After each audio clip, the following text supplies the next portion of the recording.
The conversations and information provided are not intended to substitute professional medical advice, diagnosis, or treatment. The opinions expressed are the speaker's own and do not reflect the view of Humana Military or the Department of Defense.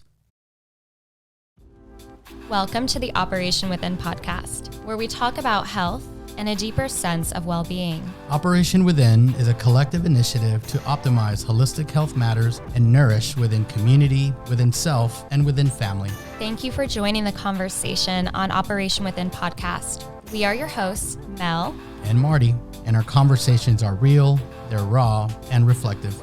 These conversations offer meaningful dialogue on experiences within the military community, oriented to empower and strengthen health and vitality in our communities who serve. We want to give a special thanks to Humana Military and our partners who have brought Operation Within to life. Let's dive in.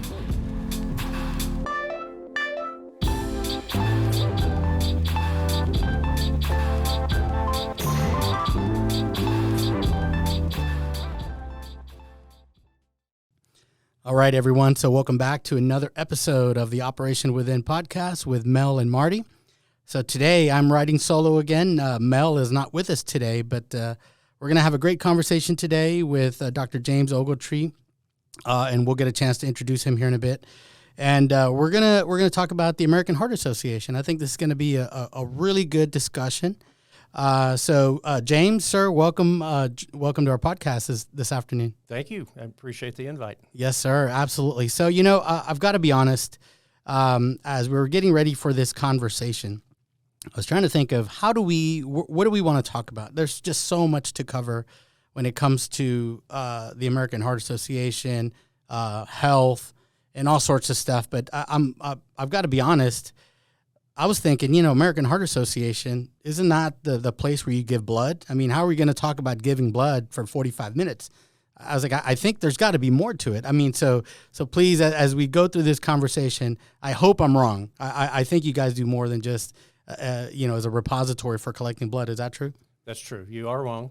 It's a much larger thing than that. It basically is a great organization that's nationwide that deals with heart disease and how to treat that, how to prevent it, how to educate patients and people in the community so that we don't develop heart disease, which, of course, is the number one killer in the United States. And so it's a big mission. And they inform with some of the studies and grants and things like that, a lot of research going on to prevent heart disease and treat heart disease. So it's a very active organization. Yeah, so definitely wrong. I was completely off. You were definitely wrong. Yeah. I was definitely off. So no, but I look forward to our conversation. I just look forward to learn more about kind of what the organization does.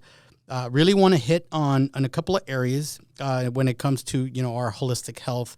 When it comes to stress, right? How do we deal with stress? How do we mitigate stress? Talk a little bit about anxiety. Is there stress in our country? There's a little stress right now. I don't know. I heard that.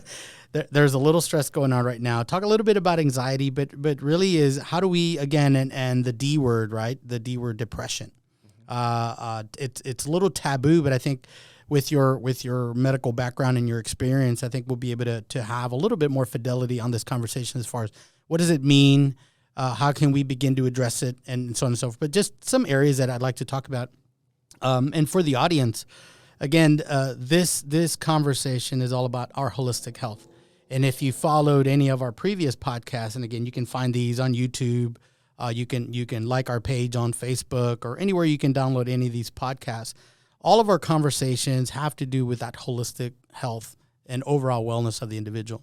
And then more importantly is how do we take all this information that we're providing and how do we really make sense of it? And I think Jim or Dr. Ogletree, what do you want me to call you? Jim is fine. Jim. Okay. So Jim, and I think as we dive into this conversation, there's just a lot of information out there. And I don't know what to do with all of it or how to take that first step.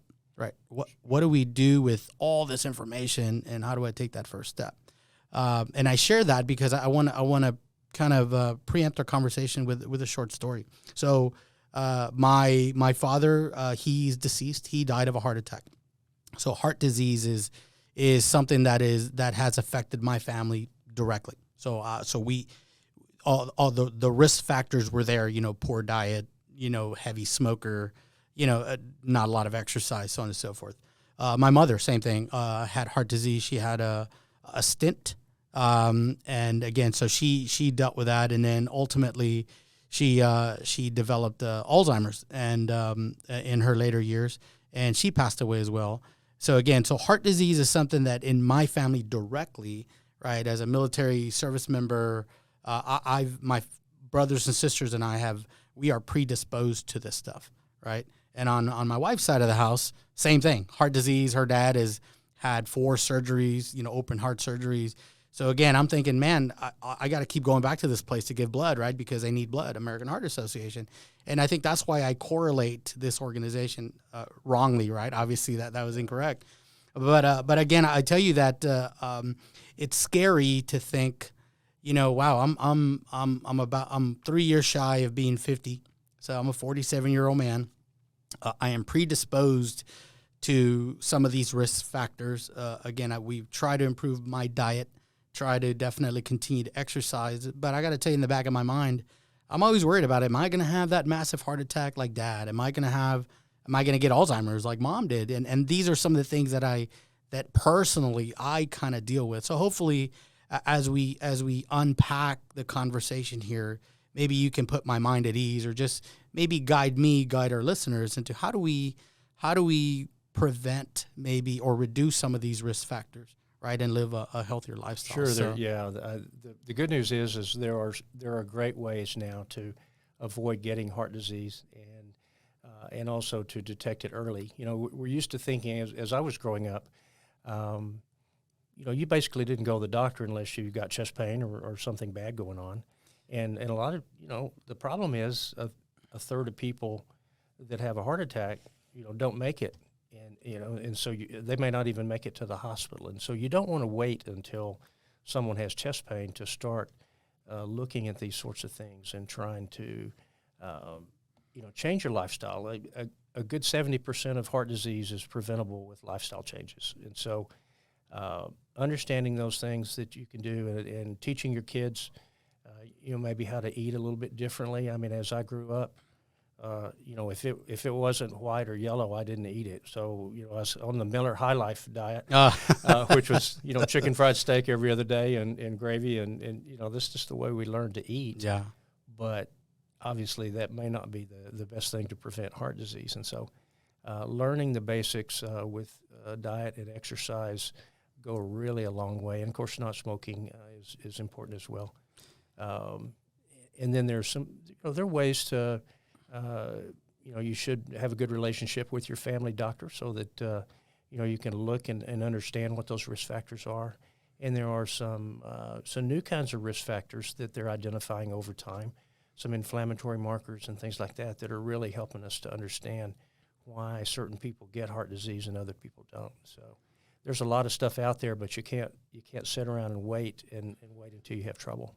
So something you just mentioned, it says a third of people that don't make it from a heart attack. Why is that? Is that just because there's such a short time to respond and provide immediate care, or is it the medicine or the technology isn't available to try to solve or try to rescue all attacks? It's primarily because when you have a heart attack, many times you have an arrhythmia because the heart is very irritable. It's not getting good blood supply. And so you get arrhythmias, and those can happen. And if you don't stop those within a few minutes, then you don't make it. And so some people, they're not in a position to get to the hospital or get EMS to them, quickly.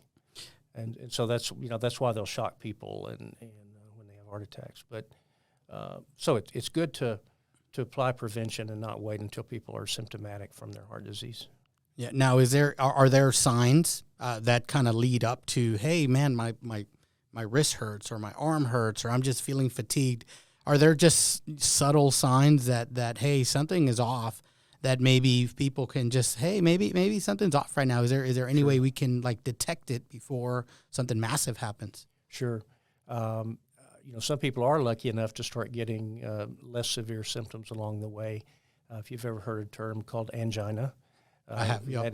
That is chest pain that's typically associated with exercise. So you put more demand on the heart, and it can't get good blood supply because the coronary arteries are blocked up with plaque. And so when you put more demand on it, the heart muscle is not getting enough blood flow, and so you get chest pain. And it's really not pain like a lot of people think. It's more of a pressure kind of sensation in your chest, and you say, well, once I walk for a little ways, I start getting this chest pain, but if I stop, it'll go away. Well, that's a sign that's a little bit bothersome. Shortness of breath, pain that goes to your jaw or to your back or down your arm.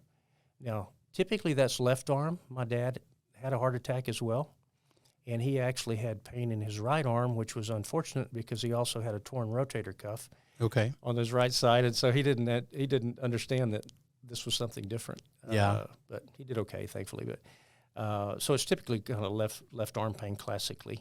Yeah. But and is that because of proximity of where the organ is at typically, or that's just where the nerves work.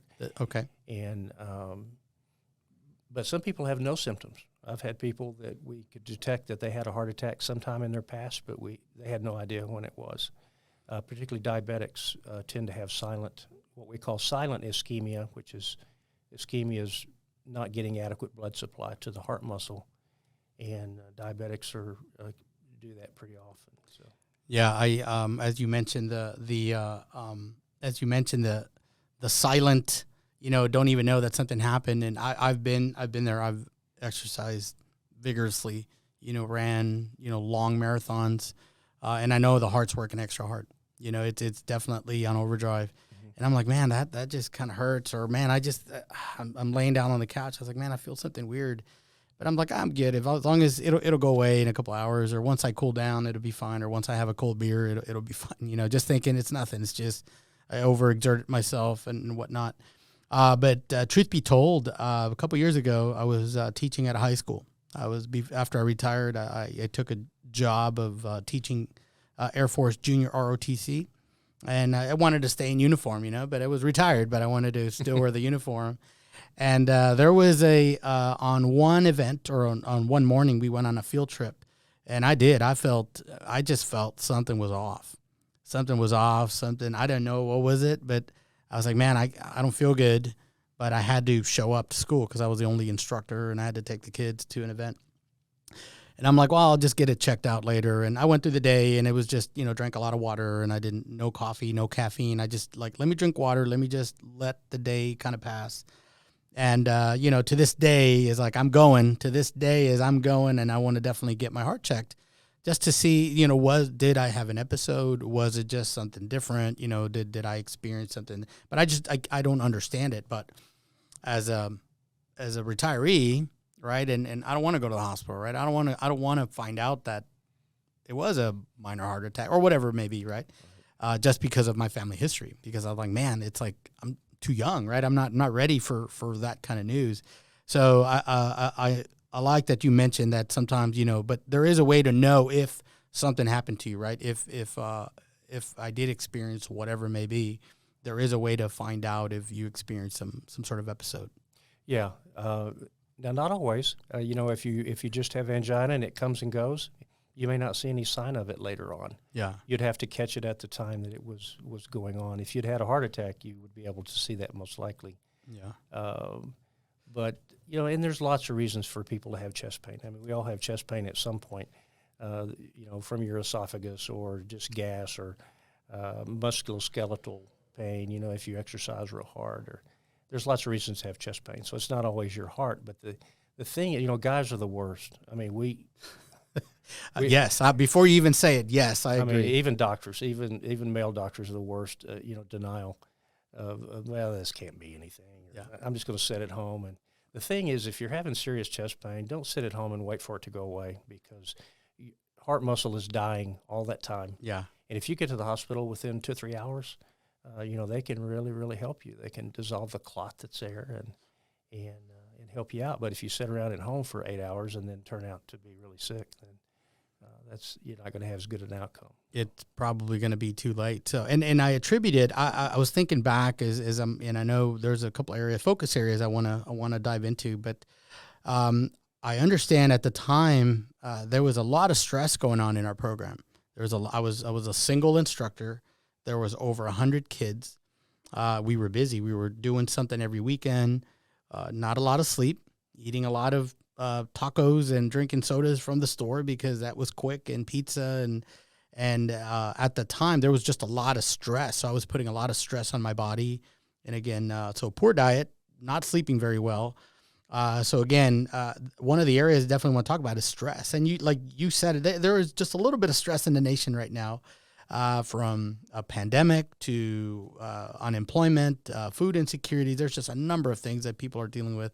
So obviously, so how much does stress contribute to the health of the heart, or lead to some of these risk factors that could lead to something as serious as a heart attack? Yeah, that's definitely a risk factor, and it's, stress is hard to measure, so it's sometimes kind of hard to tell exactly how much it contributes, but we know that it affects the different risk factors for heart disease, all the way from your blood sugar to your blood pressure, of course, and it's not so much the stress that we may have just off and on from an event or something. It's more chronic, ongoing stress that just kind of doesn't go away, and you have it for weeks and months and years, that really contributes to it. And of course, real acute, severe stress can precipitate a heart attack, but probably the more common thing is that we just have chronic, ongoing stress that does add to our risk factors. I talked about those inflammatory markers a little bit. Inflammation we now know is a big part of the development of this plaque that's in the arteries. And of course, that's what causes the heart attack. But even stress affects those inflammatory markers. So it is a big risk factor.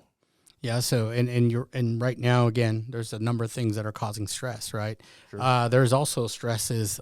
I don't believe what the medical community is telling me, and I find that a little shocking. And again, just being impartial. Not leaning. Don't want to make this a political discussion, but there is definitely I sense that it's like, well, I don't believe the science, or I don't believe what doctors are telling me, and it to me it's like, wow, I mean, I would trust a doctor, period, dot. Like, if you tell me to eat better, I'm going to eat better. If you tell me to maybe change my diet or increase exercise to help reduce my stress, I'm going to do that. I'm going to listen to a professional. But as a physician, right, I failed to mention, you're the chief medical officer at Health by Design.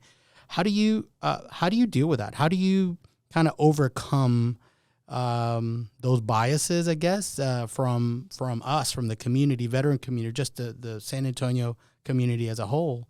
How do you mitigate that to try to say, hey, this is good education. We're trying to keep you healthy. Trust us. We're not trying to lead you in the wrong way. What do you think about that? Well, it is a tough time. I mean, it really is not just medicine, but people are questioning everything, whether it be politics or whatever. I think the internet and people's ability to say pretty much anything they want to say online, whether it's right or wrong, is significant, and the fact that those things can be really inflated and it's craziness with the vaccines and all the political parts of that. And so, we wonder about that. Why are you listening to, what are you going to believe? And even doctors. I mean, there's a lot of doctors and nurses that are not getting the vaccine and all, because there is, it's new still. And we don't have every answer to this pandemic. And so there's a little bit of mistrust, but I think the important thing is to have a good relationship with a physician that you have year after year. You trust this person. You have a reason. It's not just somebody that you're going to see for the first time. You've known them for several years, and to have a really good family doctor, I think, is super important. One that's going to tell you when they know something, and they're going to tell you when they don't know something.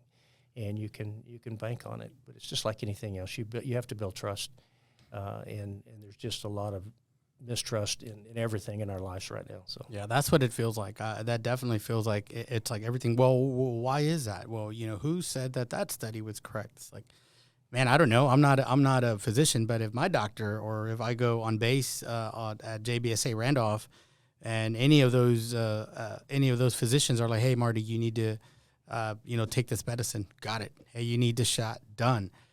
Hey, you're the expert. I'm not. I'm just trying to avoid that heart attack, right? I'm trying to reduce my stress. Well, not everybody does that. So No, I definitely see that. So yeah. So again, stress. There's a lot of stress in our communities. And I know for one of the things that what we're trying to focus on with Operation Within is definitely leverage the resources, right? And look at health from a holistic perspective, from exercise, better diet, maybe volunteering out there and kind of getting away from, disconnecting from social media, right? And maybe kind of clear your head a little bit and reduce some of that anxiety, some of that stress, because I think some of this stress is definitely leads, in my own family, my own daughter, it sometimes leads to just that anxiety of the unknown. I don't know what's happening. Mm-hmm. I'm overwhelmed by all this information. Again, another area that, with stress leading to anxiety. So how does that contribute to a good, healthy heart or a bad heart, when we're focusing on anxiety? Yeah. Let me back up a little bit. Okay. I think stress and anxiety, again, they can be fairly normal. I mean, if you've ever been in athletics, you know how before a game you feel a little stressed and your heart rate picks up a little bit and you feel a little bit anxious. You have to give a talk in front of a group or something like that. That's all normal stuff, and it actually probably makes you perform a little bit better because there's that kind of fight or flight response that your body gears up for this challenge, and that's a good thing. But when it goes on chronically, then that's when you start getting into problems with your life or with your health from a heart standpoint.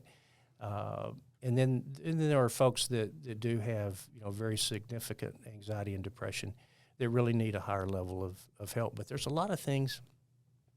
I'm very fortunate in that I've got the best mother-in-law in the world, and she was a counselor, and she taught under a guy named William Glasser, who was a psychiatrist that really believed that most of our behavior and all our psychological problems were kind of brought on by the way that we think, as opposed to being an organic sort of thing. And so he came at psychiatry a little bit different than a lot of them do in terms of using medication versus behavioral stuff.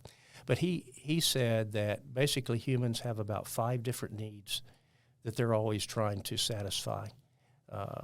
He talked about love and belonging, of course, is really important. He talked about fun. He felt that fun was a basic need that humans have. He talked about power, not necessarily that you're the president of the United States, but that you had control over your situation. Freedom was another one, and then survival.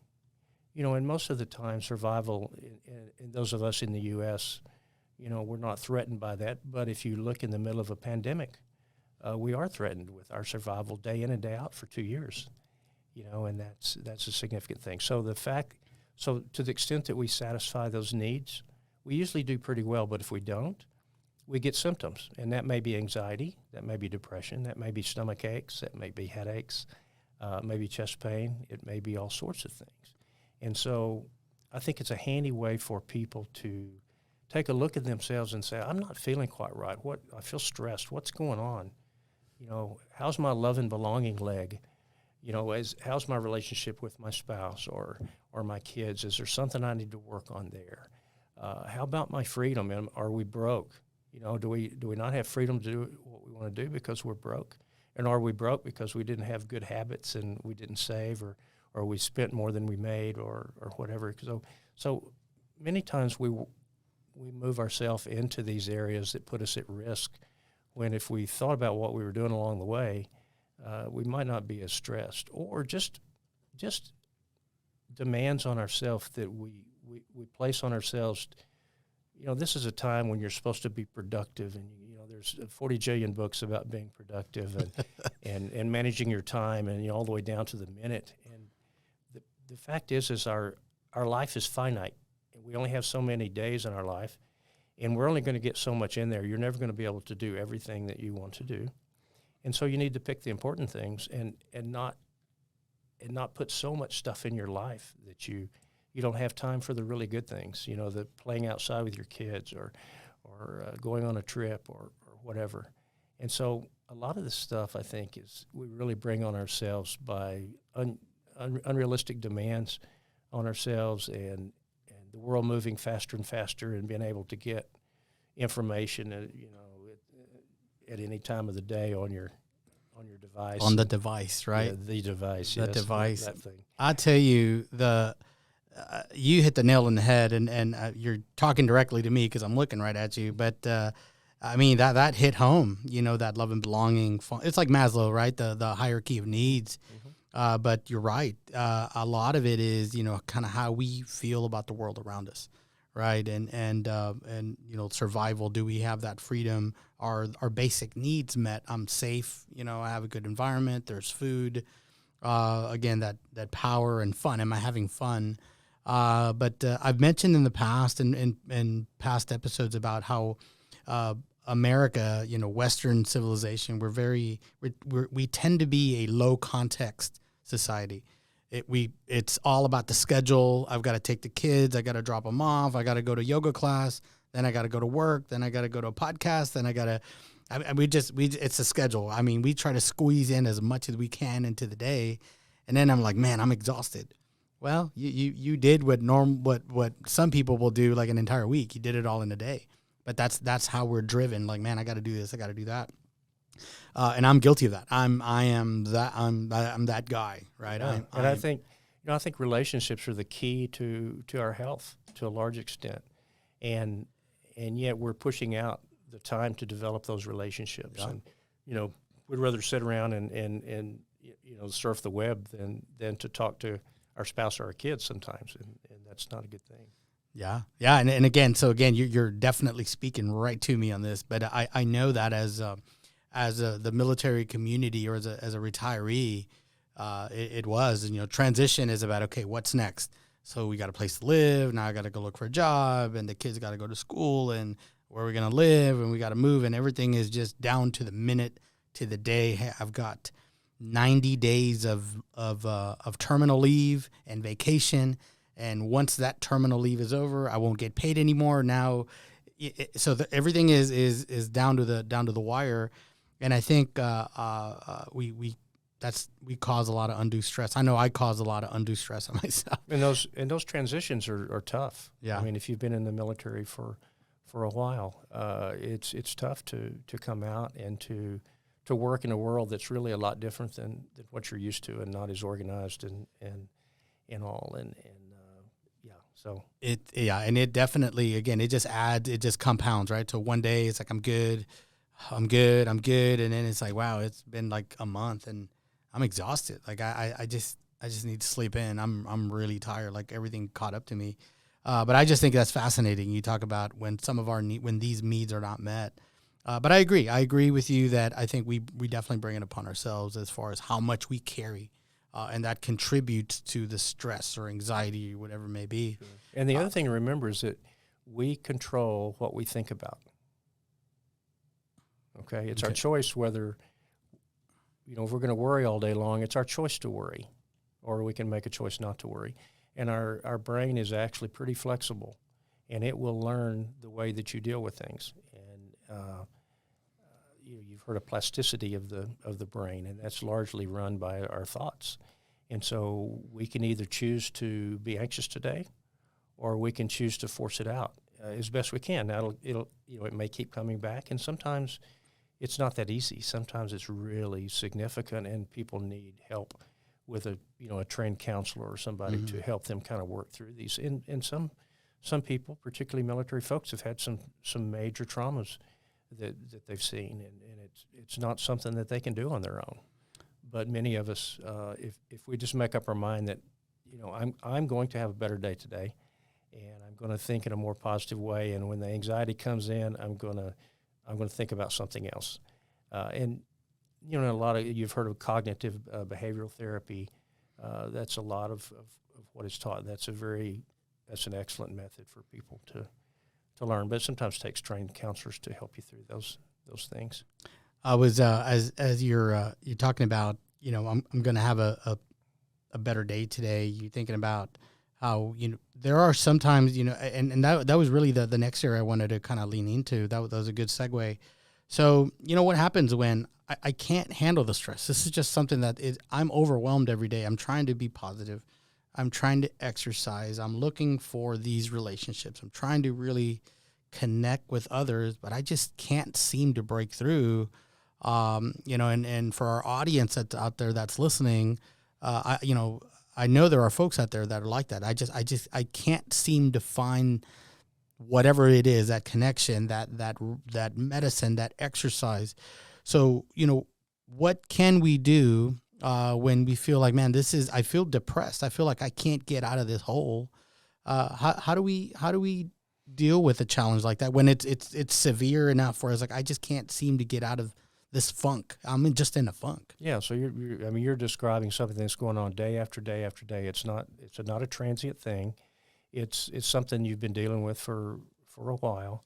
That's when you need to reach out for help. And again, I think having connection to a primary care physician is so important because, they may be able to help you, but if they can't help you, they're gonna have resources to point you towards, whether it be a counselor, psychiatrist, just depending on what's going on with you.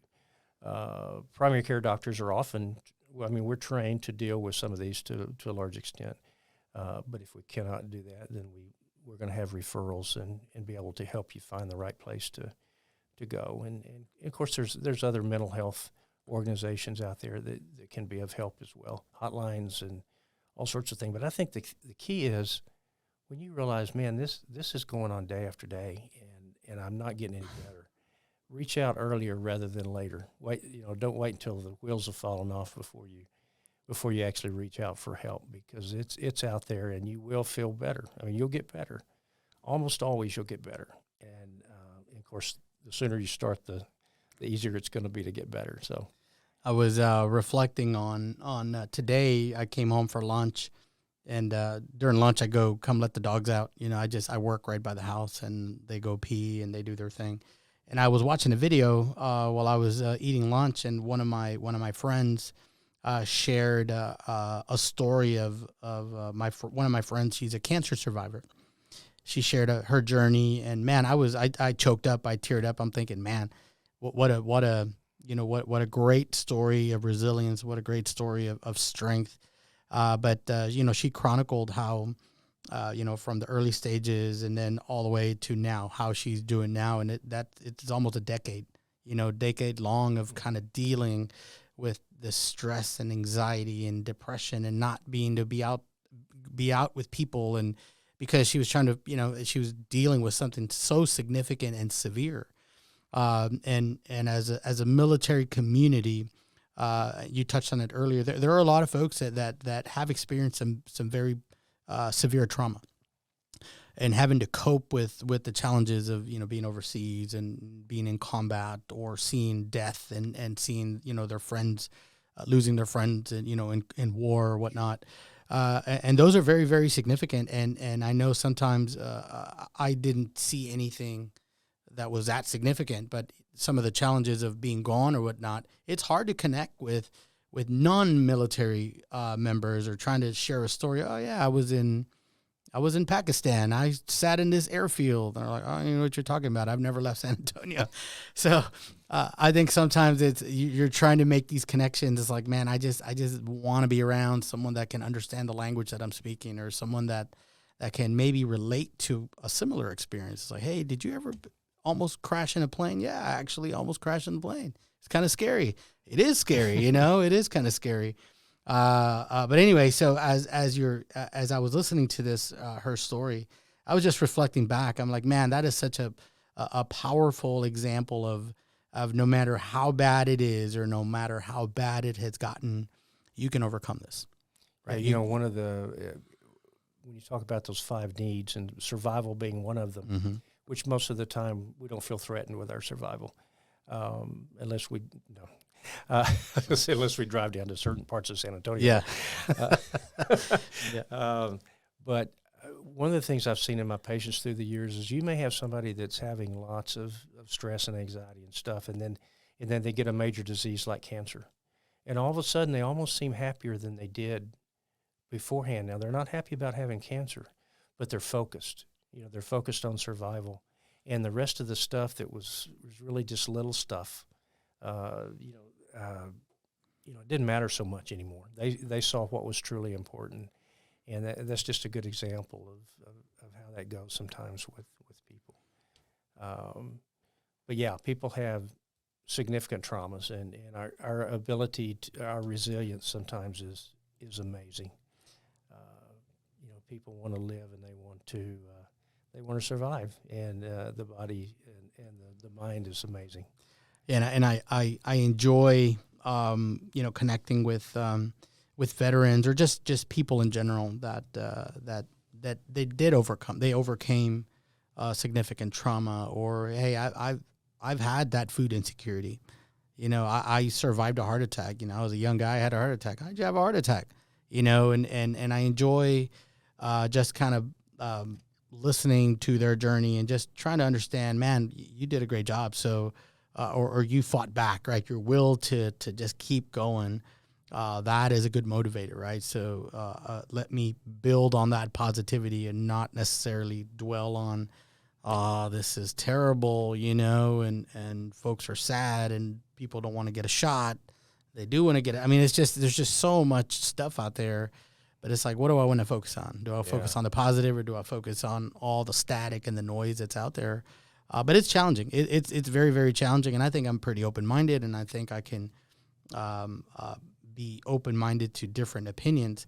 But even now I feel overwhelmed. I'm just overwhelmed with information and what to do, what not to do. And it's coming at us at such a rapid pace, in this machine, right? This thing, right, that we carry in our pocket. And sometimes I just feel so overwhelmed. It's like, man, I just want to put it away. I don't want to listen to anything. Yeah. I mean, there are things we can do. I mean, limit the time online, limit where you go online, limit the news on TV. I mean, how often are we seeing positive news on the TV? Not very often, and anymore, a lot of it's not news anyway. It's opinion. So limit that. Don't crowd your life so much. Don't cram so much into your life that you're exhausted and you don't have space for you or for your family. Stay out of financial stress. Don't spend more money than you make, and have a good plan for that. I mean, there's just so many things that we can do. The world's difficult enough without us creating our own problems. But the other thing to remember is that, I mean, if you're truly having a great deal of trouble with stress or anxiety or something like that, don't be afraid to get help. Don't be embarrassed. I mean, I've been to counseling. I mean, I think almost every one of us could probably use counseling, to be honest, at some point in our life. I've done it more than once. And, thankfully short-term stuff, and I learned some things about myself. But many people, again, particularly guys, we think that I'm not going to go see the shrink or whatever. But we can tear up a lot of things along the way if we don't really work on ourselves along the way. So. Yeah, I think our ego gets in the way sometimes, right? Sure. And our pride. Yeah, we're tough, and we don't need that. Yeah, we don't need that kind of stuff. So no, I really, really appreciate you sharing that. I think that's important for the audience to understand that. Again, I feel like I've had a pretty good career. I feel accomplished. We have a family, but I've had to reach out for help and care and just say, hey, man, I just can't do this anymore. You as a medical physician, you're like, I've asked for help. There's no shame in that. And I think breaking down the stigma and just breaking down those barriers to go get care, I think that's a good first step, and for the audience, for your listeners, again, it doesn't matter how small or if it's something that's been lingering, please reach out to someone. If it feels wrong, your spidey senses, they're going to tell you, hey, this is odd. I shouldn't be feeling like this every single day. I felt like this for the last month. It's probably not normal, right? Maybe I need to, go see my doctor or whatever. You did mention something I just want to touch on real quick about having a relationship with your physician. Mm-hmm. I attended a counseling session when I recently retired, and they were doing an evaluation on my medical history and just post-traumatic stress. That was the focus. And the person on the other side of the desk had two big giant monitors, and I could only see the top of her head, and she was asking questions, and very deep and personal questions. And I'm like, man, I can't even see your face. I can't connect with you. I don't know you. It felt odd. It felt really, really weird. And I was like, well, I'm just going to, here's what I'm feeling, but I'm out. I just want to get out of there because I didn't feel comfortable. And again, so did I withhold information? Sure. Because I was like, I don't want to open up to you. I don't even know you. And then you have this barrier, right? This big monitor. And she was doing her job. She was trying to get as many veterans or whatever it is in her busy day, right? But I just think that is so true. I think if you have a relationship, even with your friends while you're doing a workout or whatever, I think you tend to open up a little bit more with those folks that you have a better relationship with than just hey, I'm the CEO, I'm the chief medical officer of Health by Design. What's on your mind? I don't know you. I don't know. I know you now, Jim, because we've had a conversation. Right. But I think those connections are important because I think we open up a little bit more. Sure. Yeah, they're super important. I mean, you've got to develop that trust before you're going to let someone influence your life. And unfortunately, the medical system is broken, to a large extent. And primary care has been diminished over the last 20, 30 years. And because of that, there are not an adequate number of primary care physicians. That's sort of changing. We're coming back into vogue. I've been in practice 36 years, and so I've gone through this before, but those sort of physicians are very important to your overall health, and building that relationship with them is important so that when you get to these rough spots or you have this funny little chest pain, if you don't know a doctor from Adam and you get chest pain, you're probably not going to go rush off and go somewhere. You're going to put it off because you don't really know where to go. Whereas if I've been taking care of you for 10 years and I've seen you, at least once a year, and we talk and how's the family and all of that, you're going to say, I'm kind of worried about this chest pain. I think I'll call Jim and see what he thinks I should do. So those relationship is everything, and whether it be with our family or with our professionals. Yeah, maybe after our conversation, I'll give you a call and let you know that maybe I may have had something a few years back, and we can see if there's something that I need to address. But as we begin to wrap up our conversation, again, this goes quick. I mean, these 45-minute sessions are fast. We're talking about the American Heart Association, and again, for more information on the American Heart Association, you can look them up at heart.org. So Jim, what kind of resources does the American Heart Association, other than I know that that's an avenue or a venue where I can go find a blood bank, where I can go donate blood. What other resources do they provide to the San Antonio community that we can plug into to address things like stress, anxiety, depression, just overall wellness? Sure. Well, of course, their overall aim is to improve the prevention and treatment of heart disease. And so they do everything from fundraising to support studies on heart disease. So at the academic level, there will be studies done on how to best to treat heart disease, and some of those may be funded by the American Heart Association. Have you ever taken a course in CPR? I have, yes. Yeah, they're the ones that do that, because if someone around you has a heart attack and passes out, you need to be able to resuscitate them. Some of the advanced resuscitation that doctors take, they're the ones that come up with those kind of standards. They're even getting into the community. I know in San Antonio, in terms of food disparity, being able to feed your kids good nutritious foods, because again, lifestyle changes are so very important in the prevention of heart disease. But if you don't have access to fruits and vegetables, it's going to be hard for you to eat, or if you don't even know that you're supposed to be eating fruits and vegetables. So education is super important.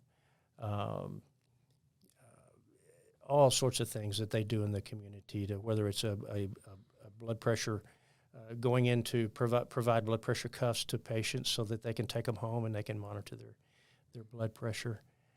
So lots and lots of things. It's a very active organization.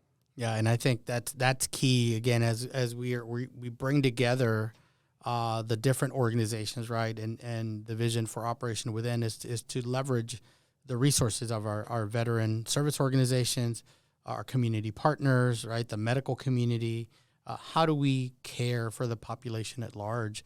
And again, there's a lot of information out there, a lot of literature, there's a lot of websites, but I know for me, it's like, what do I do with all that? I mean, it's always a struggle to try to take that first step. Is who do I talk to? Where do I go? And then what happens? How much is it going to cost? Right? Because that's part of that freedom, right? And some even military families, even when they retire or while they're active doing active duty, they may not always have that financial freedom. You know, they're definitely there's some challenges and struggles. So again, there's a lot of information, and I think what we're trying to do here with this Operation Within effort and the podcast is to just again let the audience know. Say, hey, go look for help. Go get help. It's okay. You know, you can reach out to us. We provide information. Again, so, kind of like what you just mentioned for the American Heart Association. I think that's very, very important. And I think having things done at the local level is what we need to be doing. You know, I would much rather have people in the San Antonio area working to help others than I would to have some big federal grant or something like that's not getting people involved, because that's, you know, helping your neighbors and your coworkers and people at school. That's what we need to be doing at the grassroots level. It's so much more effective that way. And, you know, sometimes one of the best treatments for stress and anxiety is to go help somebody else.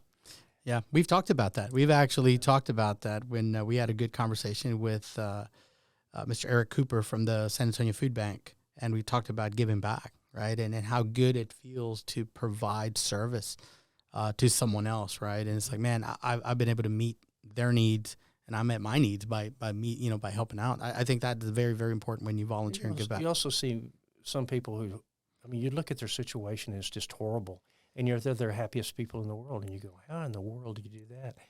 My kids, when they in the summer, they used to go down to Memphis on a church youth group, and they would rehab houses inside the inner city of Memphis. And, of course, our kids had never seen anything like that. You know, houses with holes in their roofs and just horrible living situations. And yet these people were beautiful and happy, and our kids they were never the same once they went to that because they got a glimpse of, hey, you know, having everything is not necessarily the source of happiness. There's more to it than that. And just to give them a glimpse that, hey, there's always somebody worse off than you are. So, yeah, getting involved and helping others and not sitting at home and brooding about yourself is very healthy. No, I really, really appreciate that. And you know, as we wind down here, a lot you talked about community and neighbors and grassroots, right? That grassroots effort. You know, right now I can go walk outside my neighborhood and, you know, we're helping each other. Hey, you know, you need help with the trash or with the yard, and it's not what I see on TV. And that's what I always try to focus on is all that stuff I see on the news. It's not what I see in my neighborhood. It's different. It's a different feeling because I feel that sense of community, and I feel it here in San Antonio. Whether we're out with our one of our Team Red, White, and Blue events, we're out at the Pearl, or you know we're out in Helotes or wherever it is. The community always welcomes the veteran population, whether we're exercising or having a coffee social. I don't see what I see on the news. And then going back to, I talked about when, you know, my father had a heart attack. I tell you what, the neighbors, the folks are coming over. Hey, do you need anything? You know, we have food for you. It's the community always seems to find a way to rally around each other. And again, instead of like, hey, I need the federal government or anybody to come in and provide this care, we kind of take care of it. Takes a village, right? That sure. Village kind of sustains itself.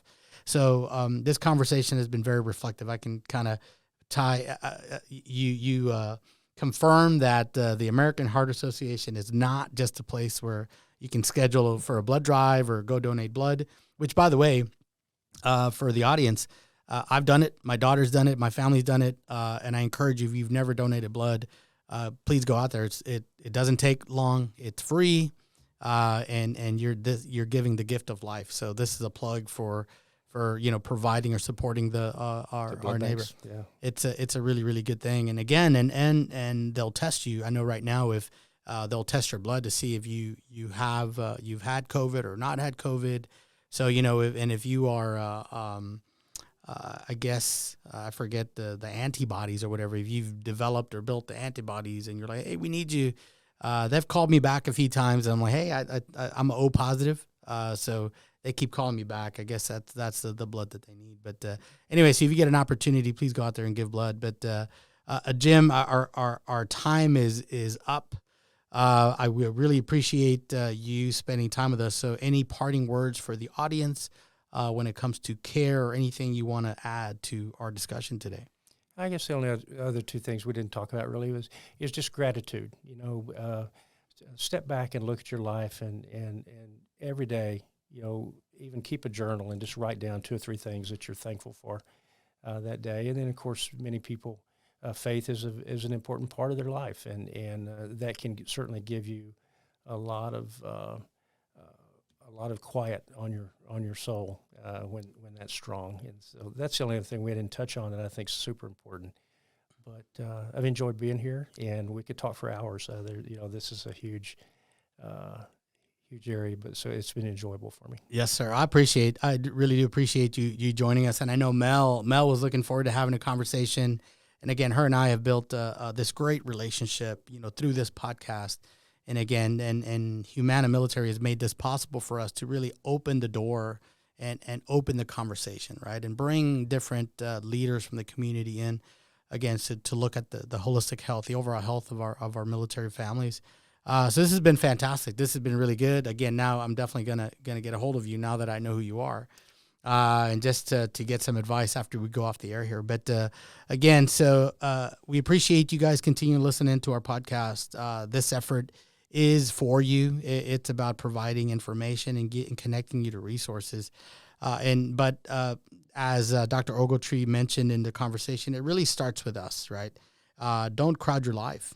And I agree with that. I absolutely agree with that, because I think we do put a lot on ourselves, and we set these really, really high expectations on everything we got to do throughout the day. I think if we just remove some of those things and be like, you know what, I want to have a little bit more fun.